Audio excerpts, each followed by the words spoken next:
اعوذ باللہ من الشیطان الرجیم بسم اللہ الرحمن الرحیم الا ان اولیاء اللہ لا خوف علیہم ولا هم يحزنون صدق اللہ مولانا العظیم ان اللہ وملائکتہ یصلون علی النبی یا ایھا الذین آمنوا صلوا علیہ وسلموا تسلیما اللہم صل علی سیدنا محمد وعلی آلہ وصحبہ وعلی بیتہ اجمعین صلاۃ و سلام علیک یا سیدی یا رسول اللہ۔ حاضرین کرام، ہر اتوار کو ظہر کی نماز کے فوراً بعد درس قرآن و حدیث و فقہی مسائل کا یہ سلسلہ الحمدللہ کئی سال سے جاری ہے۔ آج کی نشست میں ایک حدیث شریفہ پر گفتگو ہے جو حدیث کی صحیح افضل کتابوں میں موجود ہے۔ صحیح بخاری شریف اور صحیح مسلم شریف دونوں کتب حدیث میں یہ حدیث جلیل القدر صحابی حضرت ابی ہریرہ رضی اللہ تعالی عنہ سے مروی ہے۔ ابی ہریرہ کا نام آپ جانتے ہیں، صحابہ میں بہت معتبر نام ہے، معروف ہے، اور ان سے متعدد احادیث شریفہ ہمیں ملتی ہیں۔ ان میں سے ایک یہ بھی ہے، وہ یہ کہتے ہیں اتی اعرابی النبی صلی اللہ علیہ وسلم فقال، ایک دیہاتی حضور اکرم صلی اللہ علیہ وسلم کی خدمت میں حاضر ہوا۔ دیہات کے رہنے والوں میں سے ایک شخص اللہ کے رسول صلی اللہ علیہ وسلم کی خدمت میں حاضر ہوئے۔ فقال، اور عرض کیا، دلنی علی عمل اذا عملته دخلت الجنہ، یا رسول اللہ مجھے ایسا کام بتا دیجئے کہ اگر میں وہ کروں تو جنتی ہو جاؤں۔ سوال یہ کیا اس نے، کیا سوال کیا؟ دلنی علی عمل اذا عملته دخلت الجنہ،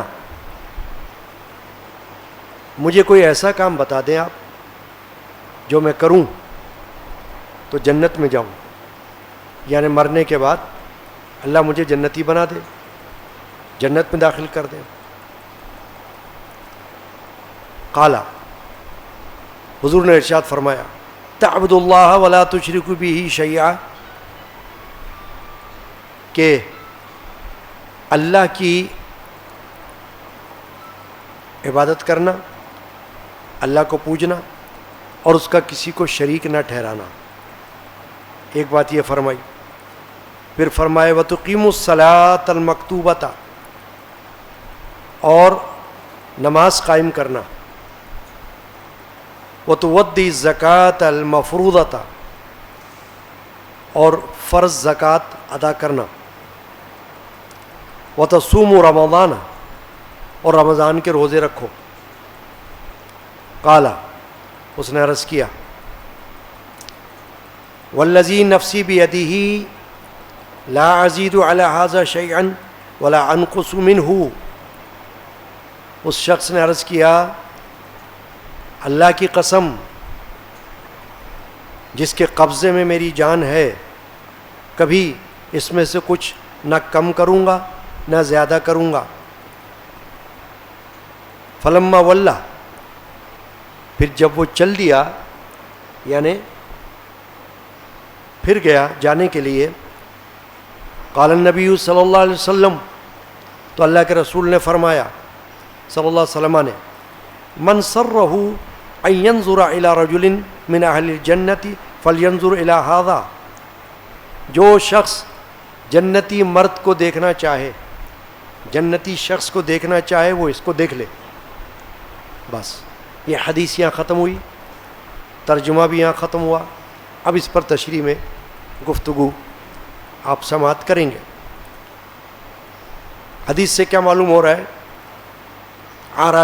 عربی کہتے ہیں دیہات کے رہنے والے کو، جب بھی کہیں عربی کا لفظ آتا ہے حدیث میں تو اس سے مراد ہوتی ہے کوئی دیہات کا رہنے والا، کیونکہ دو قسم کے رہنے والے ہوتے ہیں، ایک شہری ایک دیہاتی، دونوں میں تعلیم کا، رہن سہن کا، بول چال کا، رسم و رواج کا بڑا فرق ہوتا ہے، آج بھی ہے، اس وقت بھی تھا، کچھ سمجھ بوجھ میں بھی کمی بیشی ہوتی ہے۔ شہری رہنے والے عام طور پر زیادہ پڑھے لکھے ہوتے ہیں، زیادہ رہن سہن سے واقفیت رکھتے ہیں، زیادہ بولنے چالنے میں صلاحیت رکھتے ہیں، وہ شہر کے رہنے والے ہوتے ہیں، کیونکہ شہر کا جو ماحول ہوتا ہے وہ ترقی یافتہ ہوتا ہے، دیہات کا ماحول کچھ قدیم ہوتا ہے اور وہ شہر کے مقابلے میں ویسا نہیں ہوتا جیسا شہر کا ماحول ہوتا ہے۔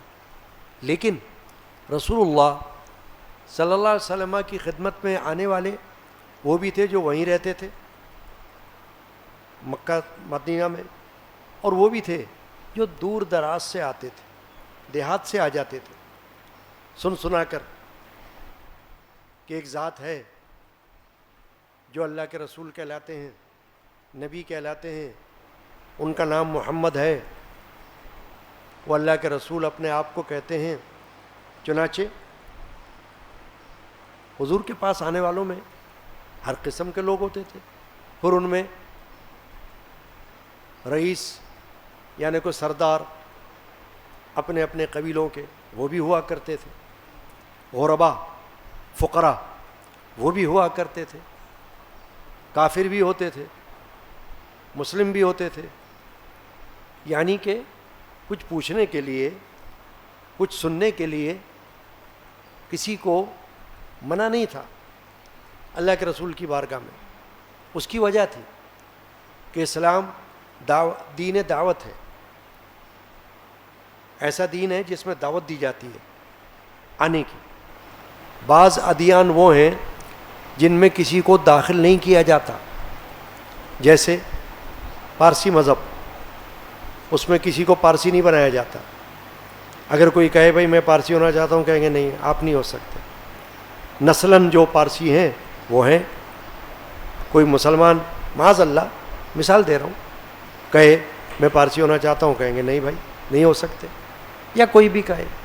تو بعض ادیان ایسے ہیں کہ ان میں کسی کو اپنے دین میں داخل نہیں کیا جاتا، لیکن اسلام وہ دین ہے کہ جس کی بنیاد ہی اس پر ہے کہ لوگوں کو دعوت دو۔ اسی لیے تو کفار نے کلمہ پڑھا، مشرکین نے کلمہ پڑھا، اللہ کے رسول نے کلمہ پڑھایا، صحابہ کرام نے کلمہ پڑھایا، تابعین تبع تابعین نے کلمہ پڑھایا، اولیاء کاملین نے کلمہ پڑھایا، ہے نا؟ آپ سنتے رہتے ہیں کتنے ہی کفار اور کتنے ہی مشرکین کلمہ طیبہ پڑھ کر شہادت دے کر دین اسلام میں داخل ہوئے۔ اسی طریقے سے اسلام پھیلا ہے۔ چنانچہ جہاں تک رسول اللہ صلی اللہ علیہ وسلم کی بارگاہ عالی میں حاضر ہونے کا تعلق ہے تو کسی کو منع نہیں تھا، کوئی بھی آئے اور کچھ پوچھنا چاہتا ہے پوچھے۔ تو سوال پوچھنے میں نے پہلے بھی عرض کیا کئی دفعہ درس میں، صحابہ کرام بھی سوال کرتے تھے۔ سوال کس لیے ہوتا تھا؟ معلومات کے لیے، حجت کرنے کے لیے نہیں، بحث کرنے کے لیے نہیں، یا گستاخی معاذ اللہ توہین کے انداز میں نہیں، معلومات کے لیے۔ کیونکہ سوال کیا جاتا ہے اپنے علم میں اضافے کے لیے، نہ کہ کوئی جنگ کرنے کے لیے، لڑائی جھگڑا کرنے کے لیے۔ وہ تو بید بھی ہوتی ہے کہ خواہ مخواہ حجت کی جائے۔ تو سوالات عموماً صحابہ کرام کیا کرتے تھے، اللہ کے رسول ان کو تسلی تشفی کے ساتھ جواب عطا فرمایا کرتے تھے۔ اب یہ جو دیہاتی آیا اس نے کیا سوال کیا؟ دلنی علی عمل اذا عملتہ دخلت الجنہ، آپ مجھے کوئی ایسا کام بتا دیجئے کہ میں وہ کروں تو میرے لیے جنت نصیب ہو جائے. اب اس نے سوال کیا جنت کا. جنت کا سوال کوئی معمولی سوال نہیں ہے، نہ یہ کوئی ایسا سوال ہے جو کہ بھئی یہ سوال کیوں کیا، کوئی اور سوال کر لیتا ہے. جنت ایک نعمت ہے اللہ کی طرف سے، البتہ وہ صرف صاحب ایمان کے لیے ہے. کافر کے لیے جنت کا کوئی سوال ہی نہیں ہے. کافر کے لیے جنت کی کوئی دعا بھی نہیں ہے. کافر کے لیے مغفرت کی کوئی دعا بھی نہیں ہے. کافر کے لیے رحمت کی بھی کوئی دعا نہیں ہے. جو جان بوجھ کر، ایک ہوتا ہے انجانے میں، اور ایک ہے جان بوجھ کر کوئی کافر کے لیے جنت کی دعا کرے، رحمت کی دعا کرے، مغفرت کی دعا کرے تو کافر ہو جائے خود، کیونکہ اللہ نے منع کیا ہے کہ غیر مسلم کے لیے، کافر کے لیے جنت، رحمت یا مغفرت اس کی دعا ممنوع ہے، صرف مسلمان کے لیے، ایمان والے کے لیے. دیکھیں کتنی بڑی نعمت ہے. ہم اور آپ دین اسلام میں داخل ہیں، تو دین اسلام میں داخل ہونے کی وجہ سے ہم اللہ کی مغفرت کے بھی مستحق ہو گئے، اللہ کی رحمت کے بھی مستحق ہو گئے، اللہ کی جنت کے بھی مستحق ہو گئے. ہے نا نعمت اللہ کی؟ اس پہ جتنا شکر کرو کم ہے یا نہیں ہے نا؟ کہ 3 بڑی نعمتیں مسلمان کو اللہ نے عطا فرما دی ہیں: مغفرت، رحمت، جنت. تو اس شخص نے جو سوال کیا وہ کیا کیا؟ جنت کا، کہ مجھے کوئی ایسا عمل بتا دیجئے اے اللہ کے رسول کہ میں وہ عمل کروں تو مجھے اللہ جنت میں داخل کرے، میرا مقام جنت ہو جائے، میں جنتی بن جاؤں. قرآن مجید میں اللہ تبارک و تعالیٰ نے تو دعوت دی ہے باقاعدہ. سورۃ الفجر میں اللہ تعالیٰ نے ارشاد فرمایا: یا ایھا النفس المطمئنہ، اے اطمینان والی جان، ارجعی الی ربک راضیۃ مرضیہ، لوٹ کر آ جا اپنے رب کی طرف راضی ہو کر اور اس کی مرضی بن کر، یعنی تو اس سے راضی، وہ تجھ سے راضی. فادخلی فی عبادی وادخلی جنتی، اس لیے میں نے یہ آیت پڑھی ہے. اس میں یہ ارشاد ہے: فادخلی فی عبادی، میرے بندوں میں داخل ہو جا، وادخلی جنتی، میری جنت میں داخل ہو جا. یعنی اللہ نے جنت کو اپنی طرف منسوب فرمایا کہ میری جنت ہے، تاکہ لوگ خوش ہو جائیں کہ جنت جو ہے وہ ایک ایسی نعمت ہے جو اللہ کی ملکیت ہے، اللہ تعالیٰ نے تمہارے لیے رکھی ہے. اس میں آنا کوئی معمولی بات نہیں ہے، بڑا اعزاز ہے. جنتی ہونا بڑا اعزاز ہے. یہی تو وجہ ہے کہ رسول اللہ صلی اللہ علیہ وسلم نے، ویسے تو صحابی جنتی ہیں، مگر بعض صحابہ کو ان کی حیات میں باقاعدہ جنتی ہونے کی خوشخبری سنائی. ان کو ہم کہتے ہیں عشرہ مبشرہ،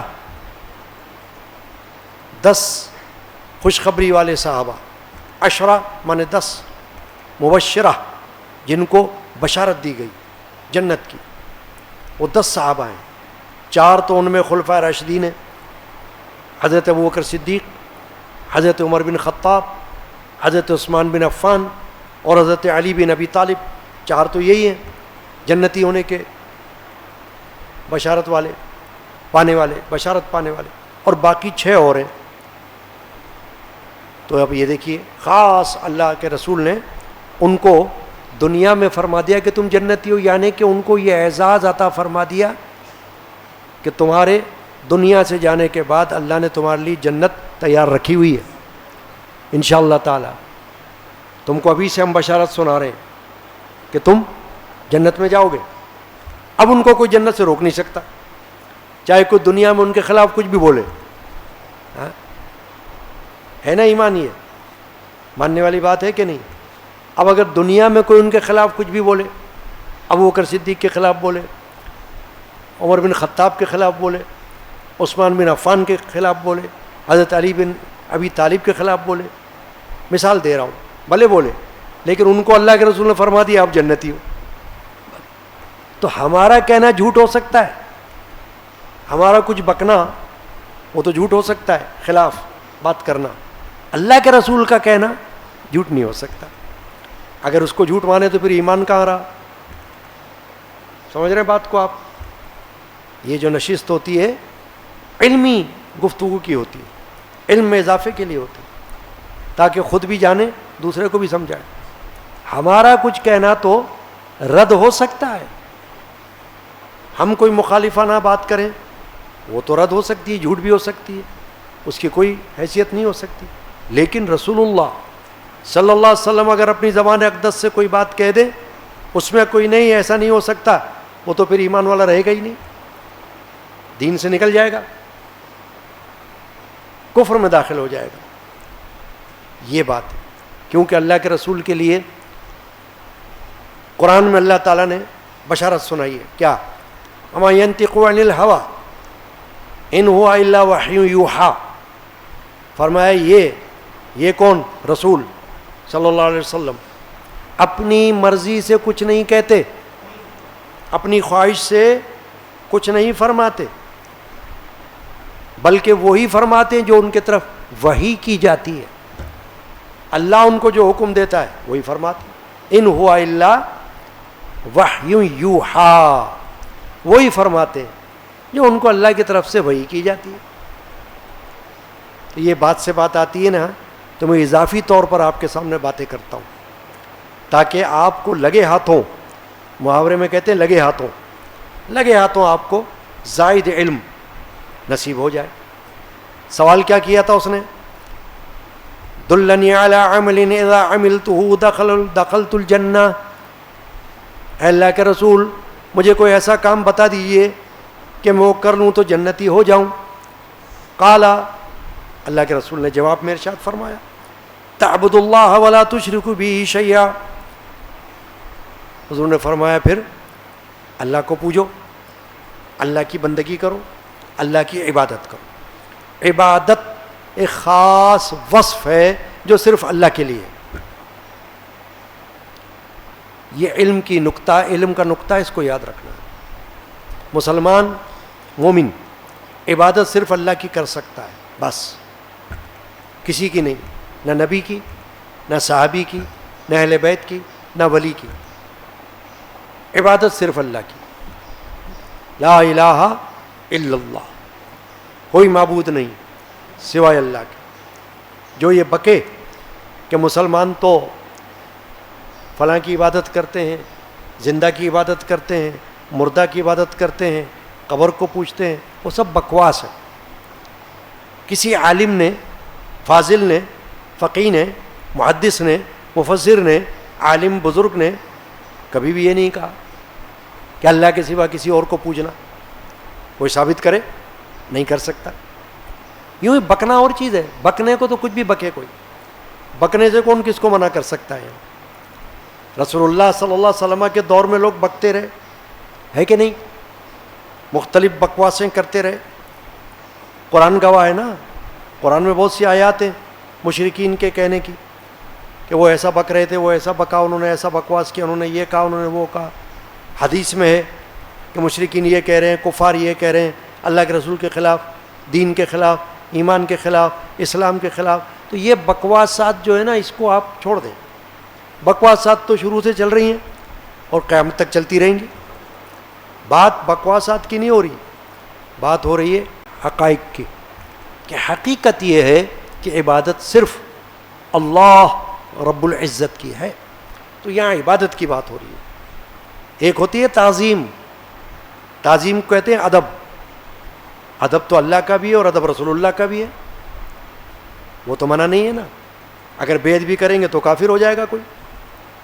اگر کوئی یہ کہے کہ بھائی ادب اللہ کا ہوتا ہے، رسول اللہ کا ادب کر لیا، تو آپ کہو گے ادب ہی تو کرنا ہے. اللہ نے قرآن میں ادب تو سکھایا ہے اپنے رسول کا، نہایت درجہ ادب سکھایا ہے. ایسا ادب سکھایا ہے کہ خود اللہ نے فرمایا کہ اگر تم یہ نہیں کرو گے تو تمہاری عبادات بھی ضائع ہو جائیں گی. اللہ کے یہاں قبول نہیں ہوں گی، اللہ نے تو یہ بتایا. تو تعظیم نبی کی بھی ہے، ولی کی بھی ہے، ماں باپ کی بھی ہے، پیر فقیر کی بھی ہے، استاذ کی بھی ہے، بڑے کی بھی ہے. یہ تعظیم ہے، ادب. تو وہ اس میں تو کوئی کلام نہیں، وہ عبادت تھوڑی ہے. تو باقی جو کچھ ہم کرتے ہیں نا نبی کے لیے، ولی کے لیے، صحابی کے لیے، اہل بیت کے لیے، پیر و مرشد کے لیے، یہ تعظیم ہوتی ہے، عبادت نہیں ہوتی. نہ کوئی کہتا ہے کہ عبادت کرو، معاذ اللہ. کیسے کہے گا؟ عالم کیسے کہے گا؟ کوئی جاہل ہوگا تو کہے گا، یا کوئی جاہل کرے گا عبادت؟ عالم کیسے کہے گا، یہ عالم کیسے کرے گا؟ تو حضور نے یہ فرمایا، اللہ کے رسول نے کیا فرمایا؟ تعبد اللہ ولا تشرک بہ شیئا. کسی چیز کو اس کا شریک نہ کرو. کسی چیز میں ہر چیز آ گئی، انسان، جانور، چاند، سورج، تارے، پہاڑ، درخت وغیرہ وغیرہ. کیونکہ کفار مشرکین نے صرف انسان نہیں، بہت سی چیزوں کو معبود بنا لیا تھا اپنا. بت بھی تو معبود تھے نا ان کے، آج بھی ہیں. تو وہ کس چیز کے بنے ہوتے ہیں؟ پتھر کے. تو مطلب یہ ہوگا وہ تو پتھر کو بھی معبود بنا رہے ہیں، اس کی بھی عبادت کر رہے ہیں، اس کو بھی پوج رہے ہیں. اس کو پوجا کہتے ہیں، وہ پوجا. تو ہم تو پوجا نہیں کہتے نا، ہم تو قبر کے لیے بھی یہ لفظ استعمال نہیں کرتے، ہم پوجا کر رہے ہیں معاذ اللہ. ہیں قبر کی پوجا کیوں کریں گے ہم؟ ہے کہ نہیں؟ نہ ہم کسی عالم کے لیے لفظ استعمال کرتے ہیں، ہم عالم کی پوجا کرتے ہیں. یہ پوجا کا لفظ عبادت کے لیے آتا ہے. ہم یہ کہتے ہیں کہ ہم تعظیم کرتے ہیں. ماں باپ کی پوجا بھی نہیں کرتے ہم، وہ بھی شرک ہے. پوجا کیسے کریں گے؟ پوجا عبادت کا نام ہے، عبادت صرف اللہ کی ہے. سمجھ آ گئی ہوگی آپ کو بات. حضور نے فرمایا اللہ کے سوا کوئی چیز کی عبادت مت کرنا. دوسری بات وَتُقِيمُ الصَّلَاةَ الْمَكْتُوبَةَ، فرمایا نماز قائم کرنا جو تم پر فرض کر دی گئی ہے، یعنی فرض نماز، اس کا خیال رکھنا. نفلی کا اس لیے نہیں فرمایا کہ نفلی جو ہوتے وہ زائد عبادت ہے، زائد نماز، اضافی نماز ہے. آپ کی مرضی پر ہے، آپ کے ذوق پر، آپ کے شوق پر ہے. رات دن نفلی نماز پڑھتے رہو، کون منع کر رہا ہے؟ پڑھو اگر اللہ توفیق دے رہا ہے. نہیں پڑھو گے تو گناہ نہیں ہے، پڑھو گے تو ثواب ہے. تو اس لیے فرض کے لیے فرمایا کہ نماز قائم کرنا، یعنی کہ وَتُقِيمُ الصَّلَاةَ، جہاں قرآن میں لفظ آیا ہے وہ یہ آیا نماز قائم کرنا. اقیم الصلاۃ، قائم کا مطلب یہ ہوتا ہے کہ جاری رکھنا ہے.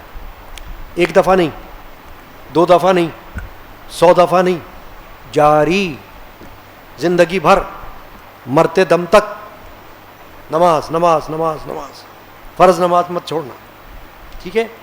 مرد کے لیے جماعت کے ساتھ جہاں تک ممکن ہے، عورت کے لیے گھر میں. یہ بات تو فرض نماز کا حکم دیا اللہ کے رسول نے.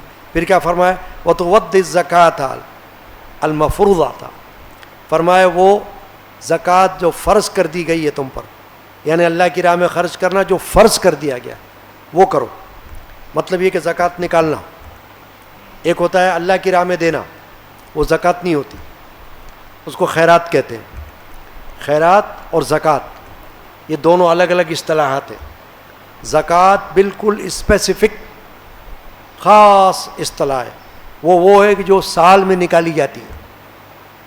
سال بھر میں جو مال آپ کے پاس جمع ہوتا ہے اس کو سال گزر جاتا ہے اور وہ زکوٰۃ کی شرح کے مطابق ہوتا ہے، نصاب کو پہنچتا ہے تو آپ اس پر زکوٰۃ دیتے ہو.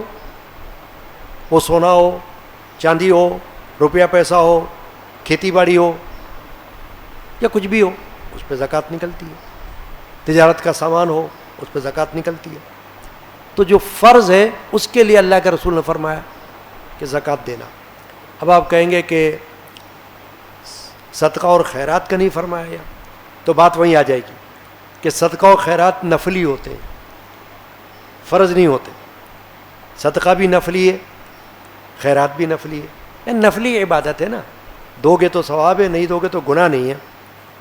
تو یہ ہو گئی بات کہ آپ کو اللہ تعالیٰ پہلے تو فرض کی توفیق دے، فرض نماز کی، پھر فرض زکوٰۃ ادا کرنے کی توفیق دے، اور پھر اللہ تعالیٰ آپ کو اور زیادہ ذوق شوق دے تو آپ اللہ کی راہ میں خرچ کرتے رہو جو مرضی ہے. وہ تو 1 روپیہ بھی ہوگا تو قبول ہے اللہ کے. زکوٰۃ کے لیے تو ایسا نہیں ہے نا. زکوٰۃ کے لیے تو آپ کو ایک فکسڈ اماؤنٹ ہوگا جو نکلے گا, مقدار, کوانٹٹی, اس کے مطابق دینا ہوگا. لیکن خیرات کے لیے تو کوئی کوانٹٹی اللہ نے متعین نہیں کی ہے. 1 روپیہ دو گے وہ بھی خیرات ہے, 1000 روپیہ دو گے وہ بھی خیرات ہے. صدقہ 1 دو گے وہ بھی صدقہ ہے, 10 صدقہ دو گے وہ بھی صدقہ ہے. تو اس لیے یہاں پر صرف زکوٰۃ فرض کا اللہ کے رسول نے حکم دیا. پھر کیا فرمایا؟ وَتَصُومُ رمضان, اور رمضان کے روزے رکھو فرض. تو وہ بھی روزے فرض ہوتے ہیں رمضان کے, اس کے بارے میں فرمایا. یعنی اللہ کے رسول نے وہ احکام دیے جو فرض ہیں کہ بھئی اس کو مت چھوڑنا. اس میں ایک اور وجہ ہے. وجہ یہ کہ بعض اوقات لوگ تسبیحات تو بہت پڑھتے ہیں, تسبیحات میں بھی ہو سکتی ہے, نہیں بھی ہو تو تسبیحات میں رہتے ہوں گے, وظائف پڑھتے ہوں گے, لیکن نماز نہیں پڑھتے ہوں گے. تو نماز نہ پڑھیں تو تسبیح وظیفہ کا کیا فائدہ ہے؟ کیونکہ وہ تو فرض نہیں ہے. تسبیح اور وظیفہ یہ اس طرح فرض نہیں ہے جیسے نماز ہے. یہ تو یہ ہے کہ جتنا ہو جائے پڑھو. نماز تو اپنے اپنے وقت پہ فرض ہے, وقت پہ نہیں پڑھو گے تو قضا ہو جائے گی, پھر قضا پڑھنی پڑے گی, گناہ ہوگا. بلا کسی شرعی مجبوری کہ آپ نے وقت پر نماز نہیں پڑھی, قضا کر دی تو قضا کا گناہ ہوگا, پھر آپ کو اعادہ کرنا ہوگا, نماز پڑھنی ہوگی دوبارہ. یہ نہیں کہ معاف ہو گئی, فجر نہیں پڑھی تو فجر پڑھنا ہوگی, یہ مطلب. اب کیا فرمایا کہ رمضان کے روزے رکھو. جب یہ فرما دیا, کتنی باتیں فرمائی؟ اللہ کی عبادت صرف ایک اللہ کی, نماز پر پابندی, زکوٰۃ پر پابندی اور روزے پر پابندی. 4 چیزیں اللہ کے رسول نے بیان فرمائی. اس وقت اگر کوئی کہے کہ جناب عید کی نماز, جمعے کی نماز, تو ممکن ہے اس وقت تک فرض نہ ہوئی ہو, جمعہ فرض نہ ہوا ہو, عید اس وقت تک مشروع نہ ہوئی ہو, تو اس کا ذکر نہیں کیا اللہ کے رسول نے. اس وقت صرف ان فرائض عبادات کا ذکر فرمایا رسول اللہ صلی اللہ علیہ وسلم نے. اب اس نے کیا کہا سن کر؟ قالا, اس شخص نے کہا. کون تھا وہ؟ دیہاتی. کیا کہا؟ والذی نفسی بیدہ لا ازید علی ھذا شیئا ولا انقص منہ. اس نے کہا قسم ہے اللہ کی. یقین دلانے کے لیے کبھی کبھی قسم کھائی جا سکتی ہے. ویسے عام طور پر رسول اللہ صلی اللہ علیہ وسلم نے فرمایا ہے کہ جہاں ضرورت نہ ہو قسم مت کھاؤ. یعنی ضرورت نہیں ہے, بغیر قسم کے کام ہو رہا ہے تو کیوں کھاؤ قسم.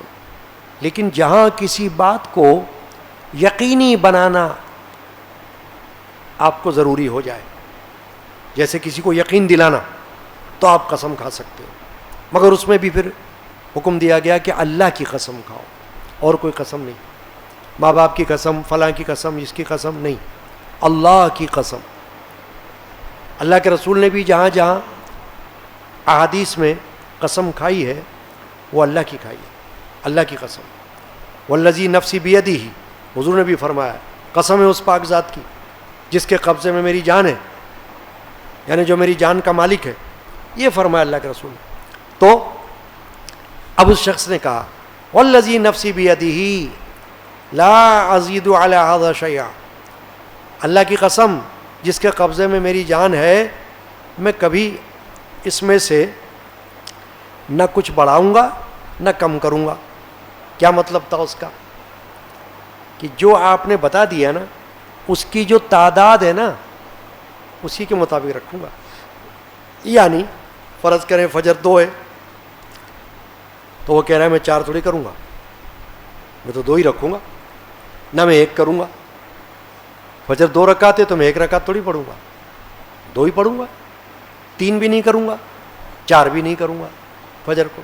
یہ ہے مطلب کہ میں بڑھاؤں گا نہیں, اپنی طرف سے کسی عبادت میں زیادہ نہیں کروں گا. یا رمضان کے روزے فرض ہیں تو میں فرض روزے صرف رمضان میں رکھوں گا، کسی اور مہینے کے روزوں کو فرض نہیں سمجھوں گا میں، وہ تو نفلی ہوں گے. شوال میں رکھوں گا تو نفلی ہوں گے، شعبان میں رکھوں گا تو نفلی ہوں گے. فرض روزے میں صرف رمضان میں رکھوں گا اللہ کے رسول، کیونکہ وہ تو رمضان میں فرض ہوتے ہیں. اور آپ نے جو نماز فرض بتائی ہے وہ تو اپنے اپنے وقت پہ ہوتی ہے، تو میں تو وہی پڑھوں گا فرض نمازیں. فجر پڑھوں گا، ظہر پڑھوں گا، عصر پڑھوں گا، مغرب پڑھوں گا، عشاء پڑھوں گا. فرض تو یہی پڑھوں گا بس. زکوٰۃ سال میں دوں گا ایک بار، یہ تھوڑی ہر مہینے دوں گا. البتہ زکوٰۃ کا اصول یہ ہوتا ہے، لگے ہاتھوں بتا رہا ہوں، کہ اگر آپ یکمشت نہیں نکال سکتے تو آپ تھوڑا تھوڑا نکال کے الگ رکھتے رہو، تاکہ سال میں اس کو جمع کر لو، کاؤنٹ کر لو کہ کتنی ہو گئی. اب جو نکل رہی وہ دے دو، بچ گئی آئندہ سال میں اس کو شامل کر لو، کم ہوئی اور زیادہ ڈال دو، ہو گئی زکوٰۃ. یہ تو صحیح ہے. لیکن زکوٰۃ صرف سال میں ہوتی ہے نا. تو اس نے یہ کیا کہا کہ میں لا ازید علی ھذا شیئا، نہ تو میں اس میں کوئی چیز اضافہ کروں گا، ولا انقص منہ، نہ اس میں سے کوئی کم کروں گا. یعنی مجھے اختیار تھوڑی ہے نماز میں کمی کرنے کا، روزے میں کمی کرنے کا. جیسے اگر ایک مہینے میں 30 روزے ہو رہے ہیں تو میں 31 تھوڑی کروں گا، اگر 30 ہو رہے ہیں تو میں 29 بھی نہیں کروں گا. یہ ہے مطلب کہ میں جیسا ہوگا ویسا کروں گا. فلما ولّا، اب وہ پلٹا، یہ بات ہو گئی نا، وہ پلٹا جانے کے لیے. قال النبی صلی اللہ علیہ وسلم، اب اللہ کے رسول نے اس کے پلٹنے پر فرمایا. جب وہ پلٹا فلما ولّا تو اللہ کے رسول نے پھر آگے فرمایا. کیا فرمایا؟ من سرہ ان ينظر الى رجل من اہل الجنۃ فلینظر الى ھذا، جو شخص چاہے کہ کسی جنتی کی زیارت کر لوں وہ اس کو دیکھ لو، دیکھ لے اس کو. بتائیے، محدثین نے اس حدیث کی شرح میں فرمایا کہ اس سے ایک مسئلہ تو یہ بھی جان لو آپ عقیدے کا، کہ اللہ کے رسول کو پتہ ہے کون جنتی ہے کون دوزخی ہے. ہمیں نہیں پتہ، اللہ کے رسول کو معلوم ہے، نبی ہے نا، وہ رسول ہے. اگر اللہ ان کو کوئی غیب کی بات بتا سکتا ہے جو ہر ایک کو نہیں پتا، تو پھر یہ بھی بتا سکتا ہے کہ یہ جنتی ہے. تبھی تو اللہ کے رسول نے 10 صحابہ کو فرمایا نا کہ جنتی. ابھی میں نے کیا کہا تھا؟ 10 مبشرہ، ثبوت دے دیا نا آپ کو، مشہور ہے نا اسلام میں، ان کے نام معلوم ہے نا لوگوں کو، کتابوں میں موجود ہے. 10 مبشرہ، 10 جنتی. تو آخر معلوم ہے تو فرمایا نا اللہ کے رسول نے. اللہ کے رسول کو اللہ نے اختیار بھی دیا ہے کہ آپ اپنی زبان اقدس سے جس کے لیے جنتی ہونے کا اشارہ فرما دیں وہ جنتی ہو جائے گا. ہاں، یہ عقیدہ ہے اہل سنت والجماعت کا، سنی کا عقیدہ. ورنہ کیسا سنی ہے وہ؟ نقلی جعلی سنی ہوگا. تو اللہ کے رسول کو یہ معلوم ہونا، اس کا عقیدہ رکھنا چاہیے کہ کون جنتی ہے. کئی احادیث ایسی ہیں، یہ تو ایک حدیث ہے، کئی احادیث ہیں جن میں اللہ کے رسول نے کسی کو فرمایا تم جنتی ہو، کسی کے لیے فرمایا یہ دوزخی ہے. تو کیوں فرمایا؟ ابھی جنت تو آئی نہیں، دوزخ تو ابھی ہے ہی نہیں. ہاں، وہ تو مرنے کے بعد، قیامت کے بعد پتہ چلے گی جنت کون سی ہے دوزخ کون سی ہے، ہمیں کیا معلوم ابھی. مگر اللہ کے رسول کی نظر جو اللہ نے ان کو عطا فرمائی ہے وہ یہاں سے جنت کو بھی دیکھ رہی ہے اور یہاں سے دوزخ کو بھی دیکھ رہی ہے. شب معراج میں اللہ نے اپنے نبی، اپنے رسول، اپنے حبیب محبوب کو جنت کا بھی مشاہدہ کروایا اور دوزخ کا بھی مشاہدہ کروایا. ان کے سامنے سے پردے اٹھا دیے، حجابات اٹھ گئے، نظر آ گیا کیا ہے، کون جنت میں ہے کون دوزخ میں، دیکھ لیا. چنانچہ فرمایا جو شخص یہ چاہے کہ میں دنیا میں کسی جنتی کو دیکھ لوں، اس کو دیکھ لو بھائی. گویا کہ اس کی شان بڑھ گئی. اب دیکھیں نا، اس سے یہ بھی معلوم ہوا کہ اگر اللہ کے رسول صلی اللہ علیہ وسلم کسی کی یہ عزت کر دے تو وہ باعزت ہو جاتا ہے، پھر اس کی تعظیم ہوگی، تکریم ہوگی. کیوں ہوگی؟ کہ اللہ کے رسول نے اپنی زبان اقدس سے اس کے لیے تعریفی کلمات ارشاد فرمائے. جنتی کہہ دینا کسی کو معمولی بات ہے کیا؟ بتاؤ بتاؤ، نہیں ہے نا معمولی بات. سرٹیفکیٹ مل گیا نا اللہ کے رسول کی طرف سے, پروانہ مل گیا جنت کا, تو یہ کیا کوئی معمولی عمل ہے؟ معمولی بات نہیں. حضور نے فرمایا کہ جس کسی کو دیکھنا ہو کہ جنتی کیسا ہوتا ہے تو اس کو دیکھ لو. چنانچہ اس سے معلوم ہوا کہ حضور کو اللہ تعالیٰ نے یہ خبر دے دی, اطلاع دے دی کہ کون دنیا میں عبادت پر رہے گا قائم, تقوی پر قائم رہے گا, ایمان پر زندہ رہے گا اور ایمان پر فوت ہوگا, اور وہ جنتی ہوگا. تو اس کے لیے اللہ کے رسول نے فرما دیا. بس آج کا یہ درس جو میں نے ابھی اس وقت آپ کے سامنے حدیث شریفہ پڑھی, صحیح بخاری شریف, صحیح مسلم شریف کی, اور اس پر جو کچھ تشریح میں مجھ فقیر گناہ گار کی طرف سے کہا گیا ہے, اللہ تعالیٰ قبول فرمائے اور آپ سب کی حاضری قبول فرمائے. صلی اللہ تعالی علی سیدنا محمد وعلی آلہ وصحبہ اجمعین برحمتک یا ارحم الراحمین.